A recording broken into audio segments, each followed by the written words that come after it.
There is no shortage of beloved books being put to the screen, and there is no shortage of examples where the adaptation comes nowhere near the original either. But in the case of George R.R. Martin working together with the showrunners to adapt his incredibly well-written book series A Song of Ice and Fire into Game of Thrones, it comes as no surprise that the end product is faithful, consistent, and even contains improvements here and there.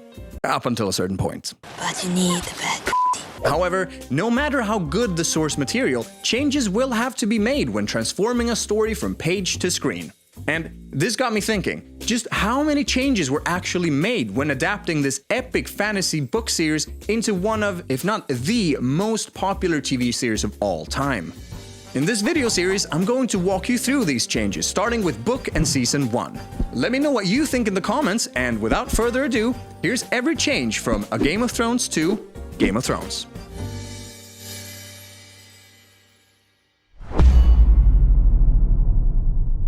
First and foremost, readers will know that magic and mystery is a lot more prevalent in the books, and warging, the ability to enter the mind of an animal and control it, is a gift shared by the Stark children, honed through their connection with their direwolves.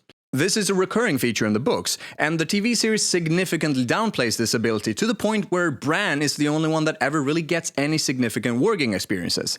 Until they completely kind of forgot about that too, that is. For example, Jon frequently demonstrates his warging abilities in the books by having wolf dreams through ghosts, a connection which might play a role in his survival after his assassination, with theories suggesting that he may temporarily enter Ghost's mind to evade death. And who knows, apart from losing a piece of himself, perhaps this might affect his personality after his resurrection too. In Book 2, Bran sends Jon a vision of Mance Rayder's army through Jon's connection with Ghost. And when telling Qhorin Halfhand about this, Qhorin makes the point that Jon is special. Jon's connection to the old gods is recurrently hinted at, with symbolism and visions, as well as Lord Commander Mormont's Raven who can speak in the books, with poetic quotes such as "Corn, corn, dead, dead," and "King, snow." Arya's warging abilities in the books include similar dreams of Nymeria, even long after their heartbreaking separation. From these dreams, along with reports from the Riverlands in various chapters, we learn that Nymeria is leading a pack of wolves that roam the region, wreaking havoc as they go. This connection with Nymeria symbolizes her deeply rooted Stark identity, even as she actively tries to leave it behind. Who are you? No one. During her blind training with the Faceless Men, Arya's warging abilities come quite in handy too, as she spies on people through the eyes of cats. Sansa's situation is unique because her direwolf lady was killed early on, just like in the show. So, without a direwolf to bond with, Sansa doesn't experience the same development in the warging department as her siblings. But she may yet have untapped abilities for all we know. As it stands in the published book, her character trajectory doesn't look like it will involve warging, but who knows? As for Robb and Rickon, we don't get to see much beyond their close connections to Grey Wind and Shaggy Dog. However, Rickon does have the same dream of Ned Stark's death as Bran, which could mean that he might also have the potential to be a Greenseer, like Bran and Jojen. And who knows, if Bran should fail, perhaps he could serve as a backup candidate for Three-Eyed Raven. While neither George nor the showrunners have commented on this, it's not unreasonable to assume that diminishing the Stark children's warging abilities in the show comes down to making the narrative more focused on the main themes of each character arc. Season 1 is just full of them, and I don't mean introductions, I'm talking about significant upgrades on the book. Throughout the series, many characters are portrayed with acting performances that do their book counterparts justice. Tywin Lannister is not among those characters. Careful now. What I mean is, while Book Tywin is a major presence, resourceful, respected, feared, and known to come down on people like a hammer, Show Tywin is so fleshed out, nuanced, and alive in a way that blows the book version out of the water. Go on. His very first scene is a great example of this, and you guessed it, it's nowhere to be found in the book. Providing nuanced antagonist perspectives is something the show and the book both do really well, and here, Tywin criticizes Jaime for attacking Ned Stark and for caring what people think of him. A lion doesn't concern himself with the opinions of the sheep. The only time he really touches Jaime or even looks at him with any degree of warmth is when he needs something from him. I need you to become the man you were always meant to be. just like Ned Stark did to Arya. Try not to stab your sister with it. Tywin emphasizes the importance of unity, and his methodical skinning of the deer all the while underlines his ruthless, pragmatic approach to leadership. This tells us that Tywin is not afraid to get his hands dirty, and his response to Tyrion being captured, despite wishing him dead, is to muster his forces and prepare for war if it comes to that. If another house can seize one of our own and hold him captive with impunity, we are no longer a house to be feared. In the book, as in the show, Daenerys is quite nervous and afraid of getting married to and having to lay with the intimidating Khal Drogo. However, where the show has Drogo live up to those dreadful expectations, book Drogo is way into foreplay. He's gentle and patiently awaits Daenerys' consent before consummating the marriage. Turns out to be rather enjoyable for everyone involved, and Daenerys remembers her wedding night fondly. So, the book sees Drogo respecting Daenerys' feelings, making their relationship more nuanced and intimate. However, some readers have directed heavy criticism against this passage, seeing as Daenerys is only 13 years old at the time. Let's have sex. On the flip side, after their wedding, Drogo's patience dwindles and Daenerys suffers greatly from the long days of riding and the long nights being ridden, crying herself to sleep and even having suicidal thoughts.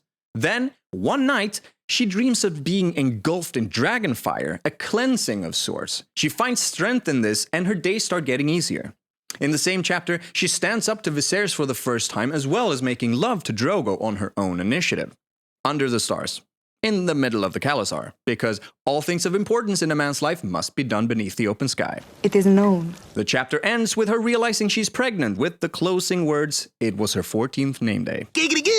Whether one thinks this is realistic or not, this is the start of her overcoming her misery, taking ownership and control of her life, and becoming a queen. Not a queen, a Khaleesi. All things considered, both versions of Daenerys and Drogo's relationship provide a rocky start. But through Daenerys' determination not to give up, she overcomes and the couple comes to care deeply for each other eventually. What you say? That you only meant well, 'cause you did. One particularly memorable line from episode 2 comes when Ned tells Catelyn about Robert's offer to make him Hand of the King, and Catelyn desperately urges him to refuse. You do have a choice, and you've made it. But in the book, it's rather the other way around, as Ned announces his intentions to refuse, and Catelyn urges him to accept in order to avoid offending the king.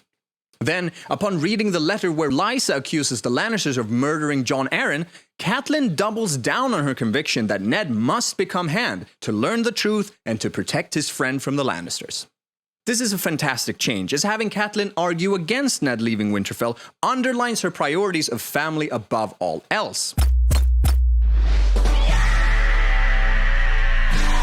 This also creates a duality between her and Maester Luwin, who argues the other way. You swore the king an oath, my lord. He owes him nothing. And this shot over Ned's shoulder is a great little example of cinematography done right. It not only looks good, but supports the narrative as well. Your father and brother rode south once, on a king's demand. A different time, a different king. In order to make the show more relatable and appropriate for modern audiences, the show aged up most young characters by about 3 to 5 years, and many adult characters even more. In these medieval times, you were considered a grown-up at around 15 years old and middle-aged at 30, provided you were lucky enough to live even that long. So this would have meant a lot of underaged marriages and other relations that would be quite uncomfortable to see on a weekly basis. 10 is too young to see such things. In the first book, Daenerys is only 13, Bran is 7, Ned, Catelyn, Cersei, and Jaime are in their early to mid-30s, and Jon only 14, later becoming the second youngest Lord Commander at the ripe age of 16. The youngest ever being Osric Stark, who was only 10 when taking charge and commandeered the Watch for 60 years. At the start of the TV show, however, Jon and Daenerys are around 16 to 17, Jaime and Cersei are 38, Ned and Cat are already in their 40s, and Bran is already 10. The Iron Throne, the most or least desirable chair in all of the Seven Kingdoms, made from 1,000 blades. Taken from the hands of Aegon's fallen enemies. Ugly old thing. yet it has a certain appeal. Even people who don't watch Game of Thrones know what this thing is. But what they don't know is how much more badass it is in the books. Just look at this thing. So fierce. How many king sizes have polished it, I wonder? In George R. R. Martin's own words, the Iron Throne is supposed to be ugly, asymmetric, a symbol of conquest. Understandably, the show throne fits in a smaller budget, as well as convention halls and other places where marketing is done and people can take pictures with it, which is nice. But I can't be the only one who wishes they'd been a little bit more faithful here. There aren't 1,000 blades. There aren't even 200. Now, say what you will about House of the Dragon. Lord knows I have. But their Iron Throne is certainly an upgrade. Perhaps they'll take it all the way in the next spin-off. I'm looking at you, a Knight of the Seven Kingdoms. In order to give Tyrion a more interesting introduction than simply arriving in the courtyard with the rest of the king's entourage, like in the book, the show sees him waste no time by paying a visit to the local brothel, giving us a taste of what a stand-up guy he is. Already? Now, this is also where we're introduced to Ross, a character who was invented for this scene alone, but the showrunners thought she was so much fun to watch, and can't for the life of me see why, and found themselves writing more and more scenes with her until she became an important character. We just thought she was so much fun to watch. She did such a great job that we found ourselves writing more scenes for her and more scenes. Ross is a great addition to the narrative, and would have been in the book as well, because she provides a unique perspective and brings out nuances in other characters not explored as intimately in the books, like Theon's insecurities. You're a very serious boy. I'm not a boy. Oh, yes, you are. Littlefinger's ruthlessness. I hate bad investments. Really, I do. Not to mention Joffrey's deeply twisted true nature. She also gets one of the most Game of Thrones endings of all, capping off a wonderful stint, and we shall never see her like again. And now his watch has ended.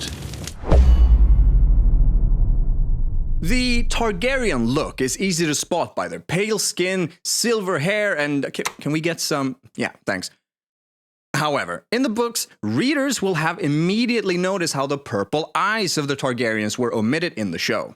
That's right, the blood of old Valyria involves a distinct shade of violet, indigo, lilac, or otherwise purple, about the eyes. A feature that was not included in the show partly because it was deemed too distracting for the actors' natural expressions. Originally, we had tried to do some of these shots with Daenerys in violet-colored lenses, and it ended up just really hurting the performance. Why not use CGI, I hear you ask? And well, while it was considered, it was ultimately not worth the trouble back in 2010. We were much less interested in getting the color exactly right as we were in getting her performance exactly right. As King Robert and his entourage are being feasted in the Great Hall of Winterfell, the royal family is placed along the Starks on the dais above the rest. Jon Snow, however, is nowhere to be seen. Find you at the feast? Lady Stark thought it might insult the royal family to seat a bastard in their midst. In the book, Jon is quite happy to not have to be propped up on the dais along with the Starks, and instead of sulking in the courtyard, he enjoys the freedom of drinking as much wine as he likes, boasting to his uncle Benjen that he is almost a man grown and ready to join the Night's Watch. But Benjen shuts him down. Jon then stands up a little too quickly and stumbles drunkenly into a serving girl and sends a flagon of wine crashing into the floor, completing his humiliation as he is laughed out of the hall and meets Tyrion for the first time in the yard.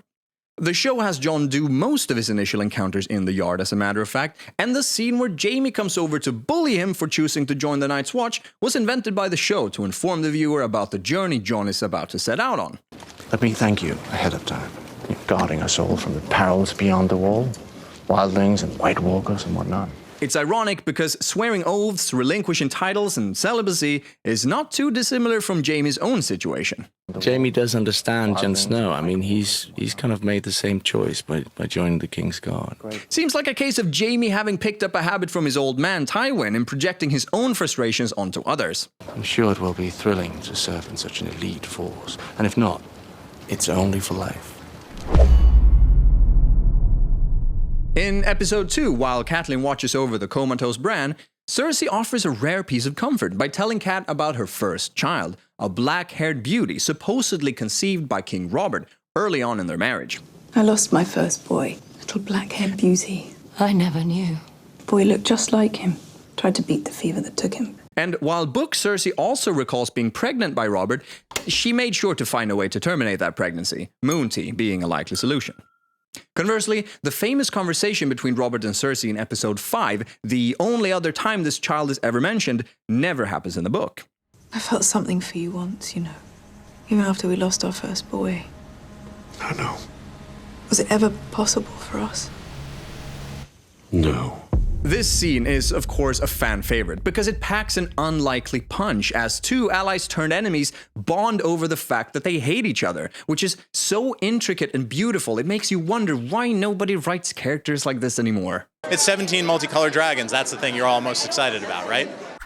In fact, Cersei and Robert don't have any dialogue together in the book at all, so safe to say that this was a welcome addition by the show. Unfortunately, the black-haired beauty is not included in the lineages and histories of the great houses of Westeros, and it contradicts Maggie the Frog's prophecy, which, of course, was included by the show later in Season 5. The king will have 20 children, and you will have 3. Gold will be their crowns. Gold. Their shrouds. Basically, every scene with Robert Baratheon is a fan favorite, and it's hard to pick one. Bow, you shits! But Robert's war stories is another moment of brilliance that deserves a mention as well. Yes, it's been a long time, but I still remember every face. There are no chapters written from Robert's perspective in the book, so scenes like this are a welcome addition. And this one in particular is a masterclass in exposition. Who was your first kill, not counting old men? One of the outlaws in the Brotherhood. I was there that day. You killed Sam and Tywin with the counter riposte. Best move I ever saw. It's not easy to bring dead characters to life, if you take my meaning, but with scenes like this, even characters we never actually get to meet become part of the world too. What did the Mad King say when you stabbed him in the back? He said the same thing he'd been saying for hours. Burn them all.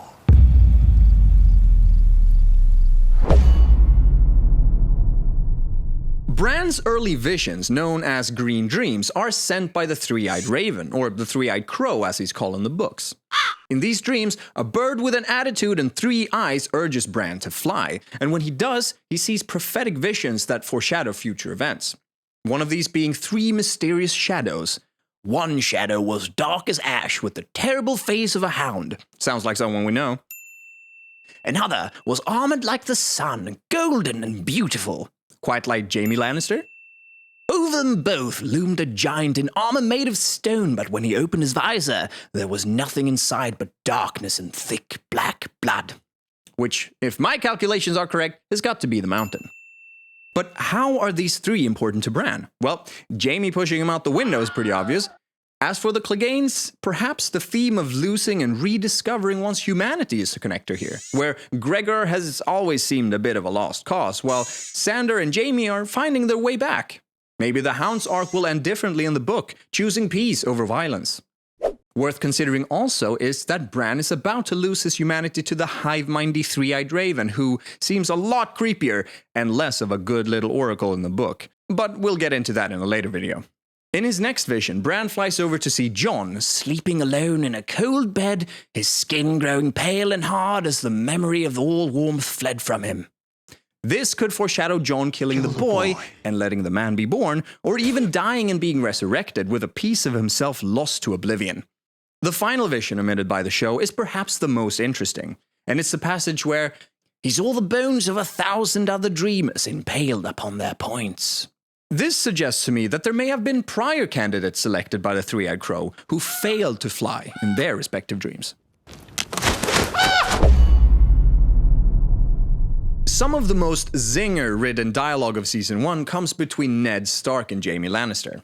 I don't fight in tournaments. Just when I fight a man for real, I don't want him to know what I can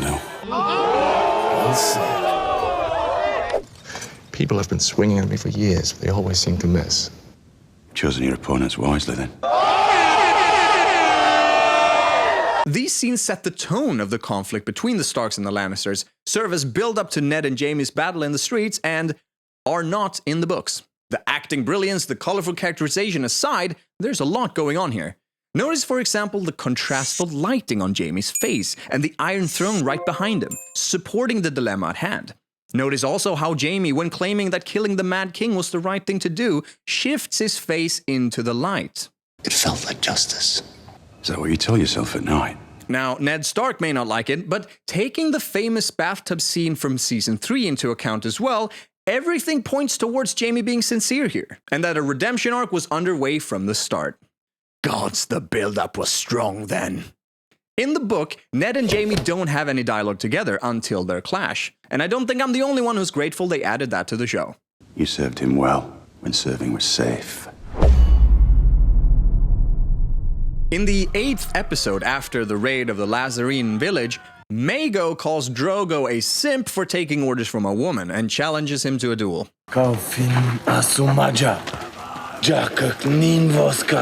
The lack of budget really shines here, as the fight is really well choreographed and completely free of CGI. The contest results in Drogo coming out with his braid intact, a cut on his chest, and the rest is history.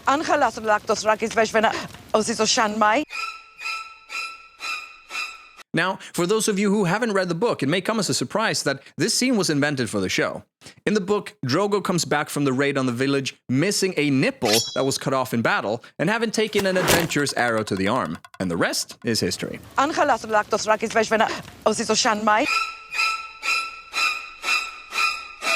The addition of Drogo's authority being challenged doesn't only provide a badass fight scene, but gives us further insights into Dothraki culture, as well as some really memorable characterization.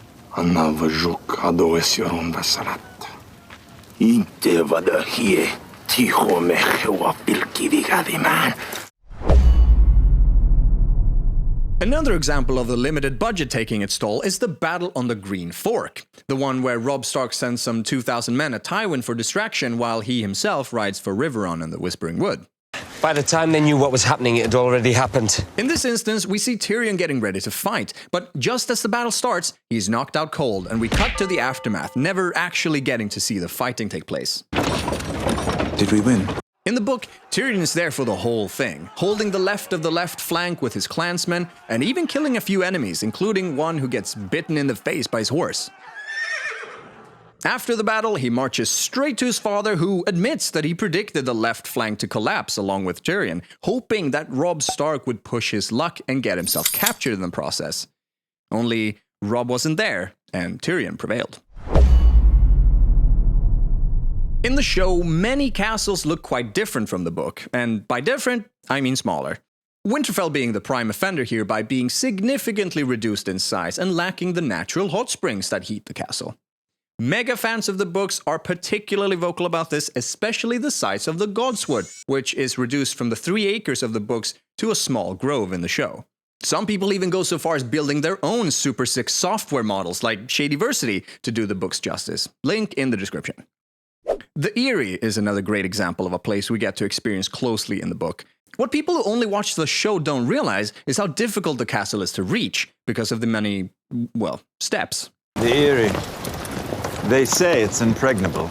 In the books, the path up begins at the Gates of the Moon, a fortress at the base of the mountain. From there, it's narrow, dangerous mountain paths on muleback, passing through 6 heavily fortified way castles that guard the route. This part of the journey is guided by a character who is entirely left out of the show, Maya Stone, a tall young woman with dark hair and blue eyes.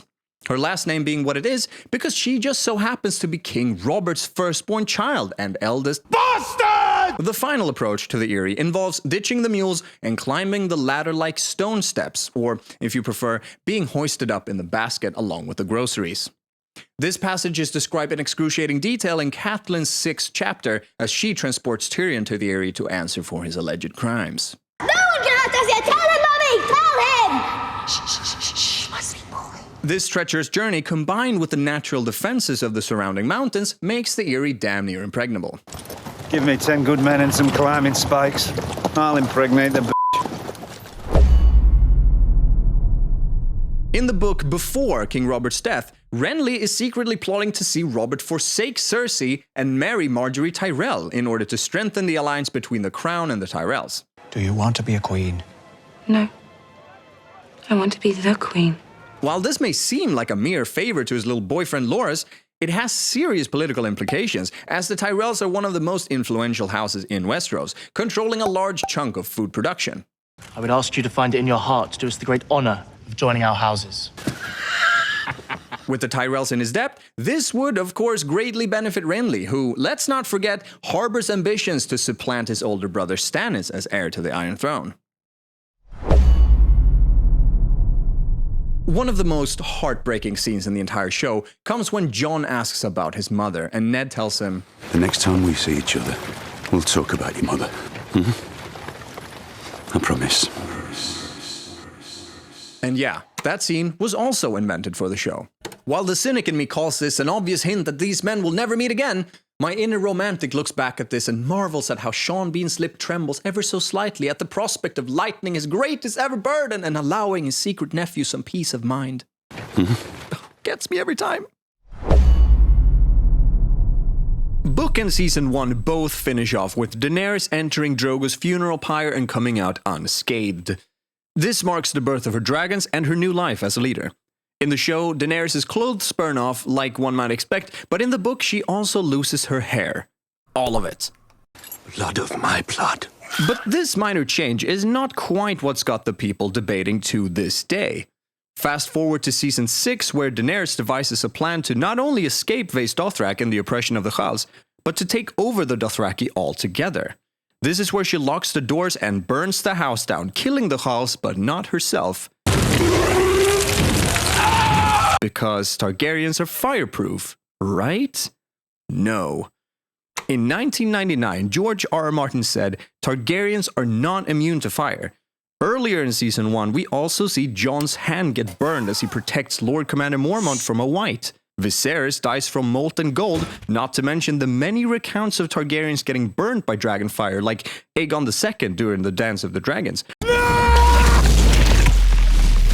Or even instances of them setting themselves aflame, like Prince Aerion, who drank wildfire thinking it would transform him into a dragon. Or his brother Aegon V, also known as Egg, who spent his life trying to hatch his 7 dragon eggs and probably caused Summerhall to burn down in the process. Death by fire is the purest death. What Aerion, Egg, and Daenerys all have in common is the idea that death by fire would bring dragons back to the world. The only difference was that for Daenerys, it worked, and the others went up in flames.